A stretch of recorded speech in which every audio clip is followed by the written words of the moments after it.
Merci à Aprem d'être avec moi. Normalement, j'aurais dû vous accueillir chez moi. C'est pas possible, mais comme j'ai un shoot, je vous accueille dans mon univers. Let's go.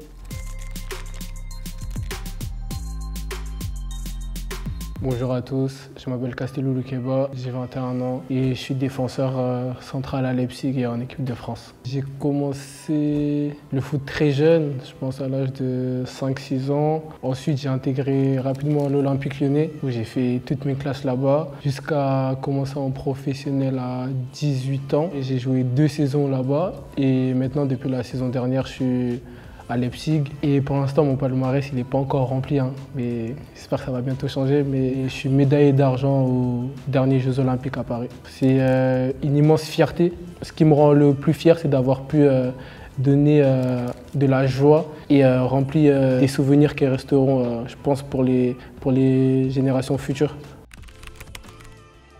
Franchement, on avait un groupe de fous, comme le coach Thierry Henry nous appelait les fous. Tout le monde connaît Thierry Henry, on sait sa légende. C'est un grand monsieur, que ce soit en tant que coach et même en tant qu'humain. Lui aussi il mérite la médaille d'argent et on ne peut que être fier de son travail. Quand on a joué contre l'Argentine, c'était quelque chose d'incroyable de voir tout le peuple français derrière nous et leur procurer des émotions.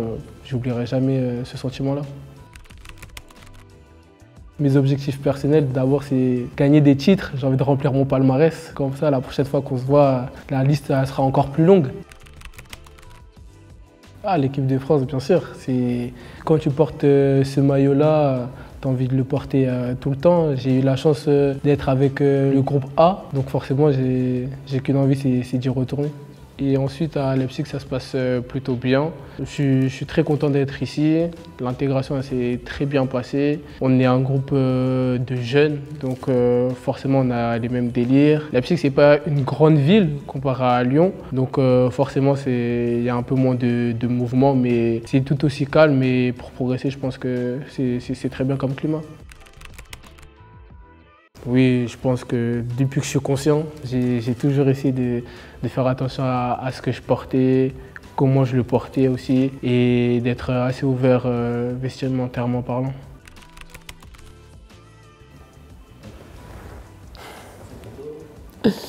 Ah, ça c'est une photo qui date, hein. Ça, cette photo, j'étais au collège carrément. Je suivais la mode de l'époque, hein. C'est-à-dire chemise à carreaux, surtout la rouge, je pense qu'il y en avait beaucoup qui l'avaient. Je pense que j'étais à la mode. Maintenant, c'est un peu dépassé là, mais je pense que c'était pas mal. Après la pose, je suis pas trop fan. Ça, je peux plus reproduire ça. Ça, c'est KO. Je dirais au début, j'étais pas un suiveur, mais je pouvais m'inspirer un peu à gauche, à droite. Et maintenant, je commence à être de plus en plus un leader, faire mes propres choix, faire selon mes propres envies. Donc, je dirais que je commence à être un vrai leader. Franchement, je fais appel un peu à des stylistes. En même temps, j'essaye de gérer tout seul. Je regarde énormément mes grands frères. Donc forcément, quand ils mettent quelque chose, je me dis « Ah ouais, ça c'est bien sur eux ». Donc je vais essayer de reprendre, mais de mettre à ma manière. On va dire le message le plus important, c'est quelqu'un qui est sûr de lui, qui a confiance en lui. Quelqu'un aussi de cool, parce que je pense que selon les habits, tu peux paraître assez cool, mais aussi cool, mais à la fois sérieux. Moi, je suis quelqu'un de ouvert vestimentairement parlant, c'est-à-dire que je peux essayer des tenues qu'à la base, je me dis ah, ça m'irait pas, ou je peux trouver ça un peu bizarre, mais ça ne m'empêche pas d'essayer de mettre, et notamment avec Alexis, qui est un très bon photographe d'ailleurs, qui m'aide beaucoup et qui m'a permis aussi d'avoir plus confiance derrière la caméra. Mes envies changent souvent, c'est-à-dire que je n'ai pas d'idée prédéfinie. Dès que je vais voir quelque chose qui me plaît, je me dis ah ouais, allez on part sur ça, ou vice-versa. Je n'ai pas entre guillemets de plan spécifique, c'est vraiment au feeling. Mais je dirais que c'est important parce que quand tu t'habilles, c'est aussi une manière de s'exprimer, de pouvoir communiquer avec les autres, mais c'est une manière de s'exprimer non verbale tout simplement. Et je pense que ça peut en dire énormément sur toi, la façon dont tu t'habilles, ce que tu portes, comment tu le portes aussi. Mes inspirations, à la base, c'est mes grands frères. Parce que quand on est petit, on essaye toujours de voir les copier, de s'habiller pareil. De toute façon, maintenant, ça a changé, c'est l'inverse, c'est eux qui me copient. Je préfère aller directement en magasin Parce que quand j'ai un coup de cœur, c'est réel. Quand il y a quelque chose qui m'a tapé dans l'œil et que je vais vraiment la mettre, donc c'est occasionnel. J'aime pas vouloir tout le temps faire du shopping juste pour faire du shopping. Je veux que ça soit vraiment utile et que j'aime, sinon ça n'a pas d'intérêt. Je vais dire un joueur que j'ai fréquenté. Ah, carrément, là, j'en ai trop en tête. Alexandre Lacazette, Jeffrey Adelaide et Moussa Dembélé. Après, je ne sais pas si c'est parce que je venais de monter avec les pros et j'avais un peu les yeux dans les étoiles, mais les trois, j'aime beaucoup leur style. Franchement, il y a beaucoup de styles que j'ai pas essayé. Franchement, je pense que je pourrais tout essayer. Après, à voir si vraiment ça me va bien ou si je dois laisser ça de côté. Moi, je suis vraiment quelqu'un d'ouvert, donc je me sens capable de tout essayer. Après, à voir si ça me va réellement ou pas du tout.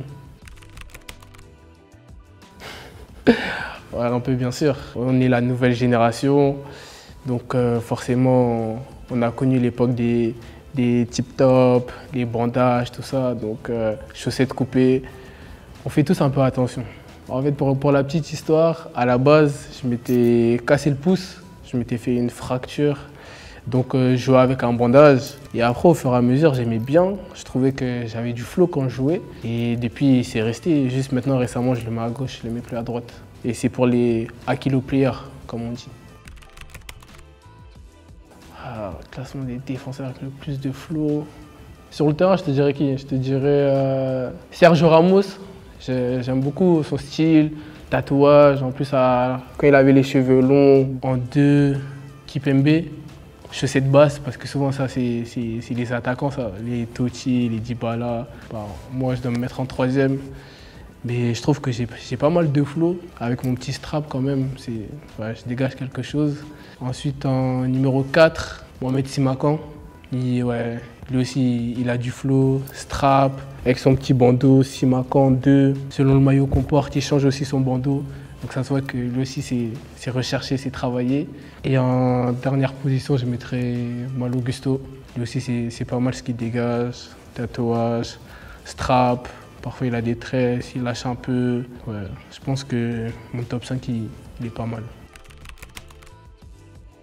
En vrai je pense à un petit costume, hein. Un costume du club pour représenter. Festival de Cannes, bon, je mettrais petit pantalon en pince, un petit polo, manche courte, petite paire de peut-être mocassins ou une petite paire dans ce genre-là, histoire de faire un peu classe mais en même temps à l'aise. Ce sera du déjà vu, mais j'ai bien aimé la tenue de Karim Benzema, son costume. En plus, il vient de Lyon, le 6-9, donc ce sera aussi une petite occasion de faire une petite dédicace à tout ça, donc ouais, je dirais ce costume-là. Essayer d'allier les deux, hein. Confort et style, c'est bien d'être confortable, mais si le style ne suit pas, c'est compliqué aussi, donc vraiment on essaie de moitié. Bien sûr, je pense que le foot et la mode, c'est compatible. De nos jours, on fait énormément attention à l'à côté. Bien sûr, la chose la plus primordiale, c'est sur le terrain, mais l'à côté, ça compte énormément. Les gens ils essaient un peu de suivre l'actualité, pouvoir montrer ce côté-là et de pouvoir matcher les deux, c'est quelque chose de bénéfique. Donc pourquoi pas à l'avenir, mais pour l'instant, je ne pense pas que ce soit le moment. Je dirais que je n'ai pas de pièce favorite, mais moi j'aime bien m'habiller full black. Ouais. Le noir, ça match partout. Dès que tu as la flemme un peu de te creuser la tête, full black. Tu peux casser avec une paire ou juste une veste. Ouais, je dirais ça, full black. La pièce la plus folle, moi en vrai je fais pas trop de folie, hein. Sinon après ma maman elle va me demander ça coûte combien, tout ça. Mais je me fais des petits plaisirs. Juste je lui dis pas le prix. Parce que faut pas dire aux mamans, sinon tout de suite c'est de l'argent gâché.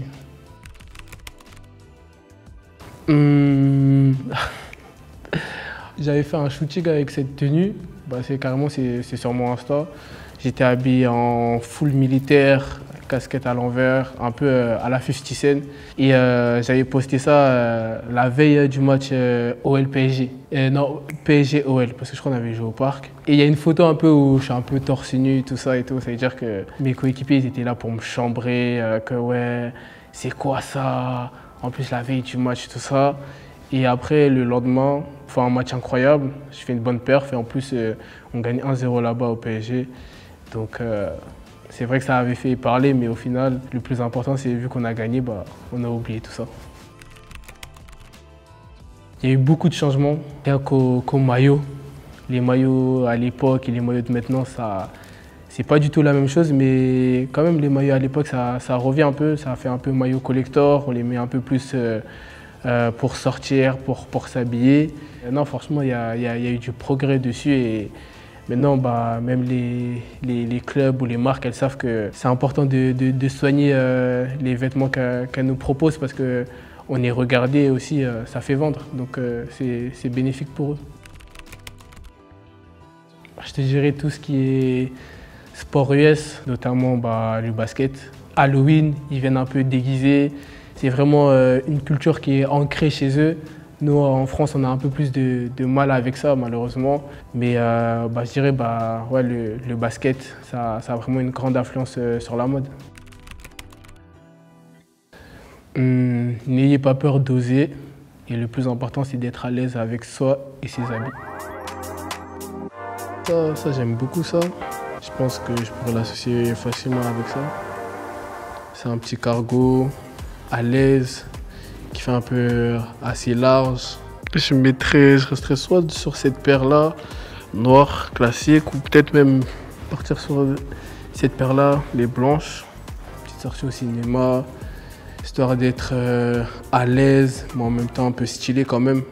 Ensuite, là on a un pantalon à pince. Je pense que je l'associerai soit avec un petit polo de la sorte, simple, soit un peu plus osé. Ouais, histoire de montrer un peu les bras, parce qu'on va à la salle quand même. Ouais, je pense que ça irait bien, ça fait un peu habillé, un peu stylé, un peu classe. Donc ouais, ça matcherait bien. Ah, un petit resto en vacances. Ouais, Côte d'Azur ou même un petit Mykonos, c'est pas mal. Ensuite, troisième tenue, ça j'aime beaucoup cette veste, elle est très belle. Je te dirais avec, j'aime beaucoup aussi ce jean, il y a des petits détails comme tu peux voir. En plus ça fait un peu pas de def, comme quoi ça revient à la mode, c'est vintage. Là je mettrais ma petite paire blanche avec un petit t-shirt blanc pour faire un petit rappel et voilà, on est bien.